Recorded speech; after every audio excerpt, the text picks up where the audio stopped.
Doctor صاحب اس میں صحیح الاسناد احادیث اور صحیح حدیث میں کوئی فرق ہے؟ اس حوالے سے تھوڑی روشنی ڈالیں کہ یہ انہوں نے تو لفظ ایک ہی استعمال کیا نا، صحیح الاسناد احادیث۔ دیکھیں بات یہ ہے کہ عام طور پہ لوگ یہ سمجھتے ہیں کہ شاید صحیح الاسناد اور صحیح حدیث ایک ہی ہوتی ہے، اور مرزا صاحب کو بھی یہاں پہ یہی غلط فہمی لگی کہ انہوں نے صحیح الاسناد حدیث کو صحیح حدیث کے برابر قرار دے دیا، حالانکہ ایسا معاملہ نہیں ہے۔ اب میں اس میں کچھ کوٹیشن دینا چاہوں گا، اور یہ چیز میں نے مرزا صاحب کے سامنے بطور سوال رکھی تھی ان سے ملاقات میں، تو لوگ جو ہے نا وہ عموماً فرق نہیں کرتے صحیح الاسناد احادیث میں اور صحیح حدیث میں، حالانکہ ان میں فرق ہے۔ جیسے اب میں کچھ اگر کوٹیشن نقل کروں صحیح الاسناد اور صحیح حدیث میں کیا فرق ہے محدثین سے۔ مرزا صاحب سے جب ہماری ملاقات ہوئی تھی تو ہم نے یہ سوال ان سے کیا تھا کہ صحیح الاسناد اور صحیح حدیث میں کیا فرق ہوتا ہے، اور وہ سوال ان کو سمجھ نہیں آئی، ٹھیک ہے، اور وہ اس کو لے گئے منکرین حدیث کی طرف اور ان کا رد شروع کر دیا۔ میں نے دوبارہ اس سوال کو دہرایا اور میں نے کہا کہ نہیں، میں یہ نہیں پوچھ رہا، تو پھر ان کو دوبارہ سوال سمجھ نہیں آیا اور وہ کسی اور جواب کی طرف نکل گئے، مولویوں کو بھی شروع ہو گئے۔ تیسری مرتبہ میں نے پھر سوال دہرایا اور میں نے کہا کہ نہیں، میں یہ کہنا چاہ رہا ہوں، اور پھر میں نے باقاعدہ یہ حوالے دے کے جو ہے وہ ان کو کہا کہ میں یہ کہنا چاہ رہا ہوں کہ محدثین اس میں فرق کرتے ہیں، آپ کیا کہتے ہیں؟ لیکن بہرحال ان کے پاس جو ہے وہ اس کا ایک ہی جواب تھا، وہ جواب میں بعد میں نقل کرتا ہوں۔ لیکن کہنے کا مقصد یہ تھا کہ انہیں اندازہ نہیں تھا اس بات کا کہ صحیح الاسناد اور صحیح حدیث میں فرق ہوتا ہے۔ حافظ ابن صلاح، مقدمہ ابن صلاح اصول حدیث کی ایک مطلب جسے کہتے ہیں بیسک سورسز میں سے ہے۔ اصول حدیث کہتے ہیں ان اصولوں کو جن کے ذریعے آپ حدیث کی جانچ پڑتال کرتے ہیں، ان کو پرکھتے ہیں کہ یہ صحیح ہے یا ضعیف ہے۔ تو حافظ ابن صلاح کہتے ہیں مقدمہ میں، یعنی اپنی کتاب جو اصول حدیث پہ ہے، ھذا حدیث صحیح الاسناد او حسن الاسناد، یہ حدیث صحیح الاسناد ہے یا حسن الاسناد ہے، دون قولہم، اس کے علاوہ محدثین کا ایک اور قول کیا ہے، ھذا حدیث صحیح اور حدیث حسن، ٹھیک ہے۔ دوسرا قول کیا ہے، کبھی وہ کہتے ہیں محدثین کے حدیث صحیح الاسناد ہے، کبھی کہتے ہیں حدیث صحیح ہے، کبھی کہتے ہیں حدیث حسن الاسناد ہے، کبھی محدثین کہتے ہیں حدیث حسن ہے، ٹھیک ہے۔ تو لأنہ قد یقال، یعنی بعض اوقات یہ کہا جاتا ہے ھذا حدیث صحیح الاسناد، کہ یہ حدیث صحیح الاسناد ہے، ولا یصح، لیکن وہ حدیث صحیح نہیں ہوتی، صحیح الاسناد ہوتی ہے لیکن حدیث صحیح نہیں ہوتی۔ کیوں؟ لکونہ شاذا او معللا، کیونکہ یا تو وہ حدیث شاذ ہوتی ہے یا معلل ہوتی ہے۔ یعنی صحیح حدیث جو ہے، جن لوگوں نے اصول حدیث پڑھی ہے ان کو معلوم ہے کہ صحیح حدیث اس کو کہتے ہیں کہ جس میں بنیادی طور پہ 5 شرائط پہ اوپر وہ پوری اتر رہی ہو، یعنی 5 شرائط کو وہ کوالیفائی کر رہی ہو۔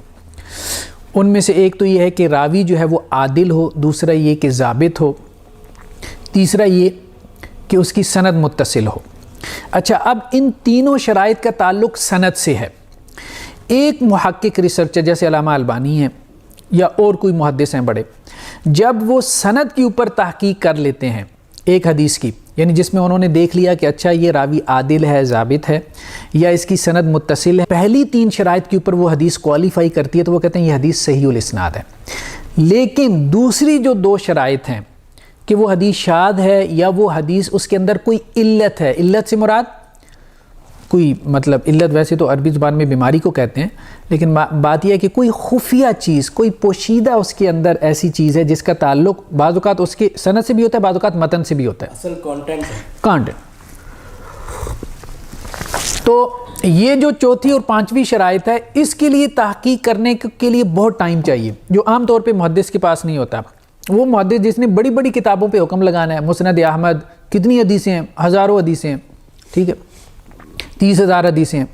اب ظاہری بات ہے اس کے پاس اتنا ٹائم ہی نہیں ہے کہ وہ ایک ایک حدیث کے بارے میں دیکھے کہ اس کو 5 شرائط کے اوپر پرکھے۔ تو وہ عموماً جو ہے وہ حدیث کی سند سے متعلق جو جسے ہم کہتے ہیں نا تحقیق ہوتی ہے وہ آسان ہوتی ہے، اور محدث یا ریسرچر جلدی وہ تحقیق کر لیتا ہے، تو وہ فوراً لکھ دیتا ہے صحیح الاسناد، صحیح الاسناد لکھ کے وہ یہ میسج دیتا ہے کہ بھائی میں نے اس حدیث کے پہلے درجے کی تحقیق کر دی ہے کہ یہ 3 شرائط ان کو میں نے دیکھ لیا ہے، لیکن یہ نہیں کہ ہم ضروری نہیں کہ ہم ان 3 کو بھی ریوزٹ نہیں کر سکتے، ہم ان 3 کو بھی ریوزٹ کر سکتے ہیں، بہرحال اس کی تحقیق ہے، ہم اس کو بھی ریوزٹ کر سکتے ہیں، لیکن ہم کہہ رہے ہیں کہ وہ کلیم ہی نہیں کر رہا، وہ محدث، ہم تو یہ کہہ رہے ہیں وہ کلیم ہی نہیں کر رہا کہ میں نے اس حدیث کی تحقیق مکمل کر لی ہے۔ تو ابن صلاح یہی بات کہہ رہے ہیں کہ محدث جب کہتے ہیں صحیح الاسناد تو اس سے مراد ان کی یہ نہیں ہوتی کہ انہوں نے اس حدیث کی تحقیق پوری کر لی، وہ یہ کہتے ہیں کہ 3 شرطیں ہم نے دیکھ لیں، 2 تم دیکھ لو اگر تمہارے پاس وقت ہے، شذوذ اور علت کی بات۔ اور علت اتنا گہرا علم ہے اصول حدیث کا، علت کی 85 قسمیں، ٹھیک ہے، وہ ہم دیکھیں گے ابھی، مطلب آپ کچھ چیزیں دیکھیں گے تو آپ کو حیرانگی ہوگی کہ ایسی ایسی گہری باتیں ہیں حدیث کی تحقیق میں۔ دوسری چیز، ابھی اس حوالے سے ظاہری بات ہے ریفرنسز تو میرے پاس اور بھی ہیں، لیکن یہ ہے کہ خود علامہ البانی کا چونکہ انہوں نے حکم لگایا تو علامہ البانی سے ہم ایک ریفرنس لے آتے ہیں۔ ایک بندے نے سوال کیا دکتور عبداللہ الفقی سے۔ دکتور عبداللہ الفقی یہ کافی بڑے عالم دین ہیں، ان کی ایک ویب سائٹ ہے اسلام ویب کے نام سے، وہاں پہ یہ فتویٰ جاری کرتے ہیں اور مطلب ہزاروں میں بلا شبہ جو ہے انہوں نے فتاویٰ جاری کیے ہیں، مطلب رسوخ رکھنے والے شیوخ میں شمار ہوتے ہیں۔ ان سے کسی نے سوال کیا جی علامہ البانی کبھی کہتے ہیں حدیث کے بارے میں کہ اسنادہ صحیح، کبھی کسی حدیث پہ جب تحقیق کرتے ہیں تو کہتے ہیں حدیث صحیح، یہ علامہ البانی مطلب کیوں ایسا کرتے ہیں؟ اس میں کوئی فرق ہے یا ویسے ہی بس بائی دا وے ایسا کر جاتے ہیں؟ تو انہوں نے اس سوال کا جواب دیتے ہوئے کہا کہ بھائی دیکھو، ان ثانی احس من الاول ویستلزمہ، یعنی حدیث صحیح جب آپ کہتے ہیں نا تو اس کا مطلب ہے سند صحیح ہے، لیکن جب آپ کہتے ہیں نا کہ اسناد صحیح تو اس کا مطلب یہ نہیں ہے کہ حدیث صحیح ہے، اس کا متن بھی صحیح ہے۔ متن کو انہوں نے ابھی تک ایویلیویٹ نہیں کیا۔ جب وہ کہہ رہے ہیں اسناد صحیح تو انہوں نے صحیح حدیث کی جو 5 شرائط ہیں ان میں سے پہلی 3 کا تعلق یعنی چونکہ سند سے ہے تو سند کو کی انہوں نے ایویلیویشن کر لی، باقی 2 کا تعلق سند سے بھی ہے اور متن سے بھی ہے، شذوذ اور علت کا سند سے بھی ہے متن سے بھی ہے، لیکن زیادہ تر متن سے ہوتا ہے۔ تو بیسیکلی انہوں نے متن کو نہیں پرکھا، تو اس لیے وہ اس کو جو ہے وہ جو جب آپ کہتے ہیں کہ اسناد صحیح تو پھر اس کا مطلب حدیث صحیح نہیں ہوتا۔ مطلب یہ کہ ہم نے جو دین ان میں فرق کرنا ہے وہ دونوں سٹیپس کلیئر کرنے کے بعد کرنا ہے۔ ہاں بالکل بالکل، اس پہ میں آگے تھوڑی سی گفتگو کرتا ہوں۔ علامہ البانی نے اصل میں یہ بات کھولی ہے اپنی کتاب تحقیق الآیات البینات، اس کتاب کے اندر علامہ البانی یہ لکھتے ہیں کہ المقرر فی علم مصطلح الحدیث، یعنی مصطلح الحدیث کہتے ہیں اصول حدیث کا علم، اس میں یہ بات طے ہے، مقرر کا مطلب کیا ہے؟ طے شدہ ہے۔ کیا بات طے شدہ ہے؟ ان صحت الاسناد، کہ اگر صحت صحیح ہے، سند صحیح ہے تو لا یستلزم صحت المتن، سند اگر صحیح ہو تو اس سے یہ لازم نہیں آتا کہ حدیث کا متن بھی صحیح ہو۔ کتنی بڑی بات ہے، کیونکہ وہ خود لکھتے رہے ہیں صحیح الاسناد، تو وہ کہہ رہے ہیں کہ اگر سند صحیح ہو گئی تو اس کا مطلب یہ نہیں کہ اس کا متن بھی صحیح ہے۔ اور آپ استدلال کس سے کر رہے ہوتے ہیں؟ متن سے۔ سند سے کیا استدلال کرنا؟ صرف اس کو لے کے سند میں تو کچھ بھی نہیں ہے، ٹھیک ہے۔ اچھا کیوں کہتے ہیں؟ لعلت، کسی علت کی وجہ سے، فی جو اس میں ہوتی ہے، خفی علت، وہ عام آدمی کو نہیں پتہ چلتی، بہت محنت کرنی پڑتی ہے، مخفی علت ہوتی ہے، چھپی ہوئی، بہت تحقیق کرنی پڑتی ہے۔ او شذوذ من احد روات، یا شذوذ کی وجہ سے، یہ شذوذ بعد ایک لمبی بحث چھڑ جائے گی، جو اصول حدیث جو حدیث کو سمجھتے ہیں، اصول حدیث کو انہیں پتہ ہے شذوذ کیا چیز ہے، ٹھیک ہے۔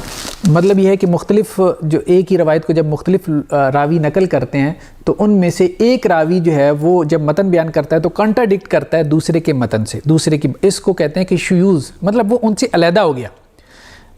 8-10 راوی کہہ رہے ہیں کہ یہ ہوا، جب وہ بیان کر رہا ہے وہ بھی ثقہ راوی ہے تو وہ کہتا ہے کہ نہیں یہ نہیں، یہ ہوا، ٹھیک ہے۔ تو اس کو شذوذ کہتے ہیں، یعنی ثقہ راوی جسے کہتے ہیں اوثق کی مخالفت کرے اپنے سے زیادہ ثقہ راوی کی، یا ثقہ راوی جو ہے وہ ثقات کی مخالفت کرے، اس کو شذوذ کہتے ہیں۔ بہرحال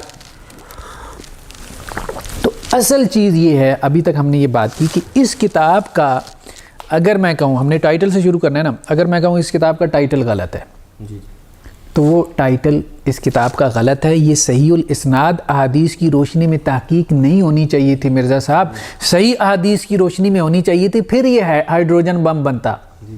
ٹھیک ہے، صحیح الاسناد احادیث کا مطلب جو ہے وہ صحیح احادیث نہیں ہے.